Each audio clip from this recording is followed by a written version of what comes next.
Morning. আমি সুভাদ্রার রান্নাঘর থেকে শিবলি বলছি। এখন আমি যাচ্ছি ইন্দোর থেকে মহাকালেশ্বর, উজ্জয়িনী। তো ইন্দোরে 2 দিন থাকলাম, থাকার পরে আজকেও উজ্জয়িনী যাচ্ছি বাবার কাছে। তো তোমাদেরকে আমি একটু রাস্তাটা দেখাই। আজকে ঝিরিঝিরি বৃষ্টি পড়ছে, 2 দিন বৃষ্টি হয়নি। অসাধারণ আবহাওয়া ছিল, মানে ভাবা যায়। আমরা আসার আগে খুব চিন্তা করছিলাম কি গরম হবে, তো কি হবে, কষ্ট হবে। কিন্তু বাড়ি থেকে বেরোলাম, বেরিয়ে যে গাড়িতে চাপলাম, তারপর এয়ারপোর্টে এলাম, এয়ারপোর্ট থেকে এখানে এয়ারপোর্টে নামলাম।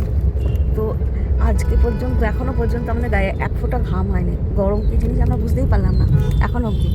তো তোমরা যারা ভাবছো কোথাও বেরোবো, কোনো তীর্থস্থানে যাব, একদম চিন্তা করবে না। গরম ঠান্ডা বর্ষা শীত এরম ভাববে না, বেরিয়ে পড়বে। দেখবে যেখানে যাবে সেখানে তার মহিমাতে সব কিছু সব ঠিকঠাক থাকবে, কোনো রকম কষ্ট হবে না। কারণ আমি নিজে ফিল করছি, বুঝতে পারছি। যাই হোক, আমরা এখন যাচ্ছি বাবার কাছে। আমার খালি মনে হচ্ছে কত তাড়াতাড়ি পৌঁছাবো। তো তোমরা আমার সাথে থাকো, ওখানে গিয়ে সব কিছু একটু একটু করে তোমাদের সাথে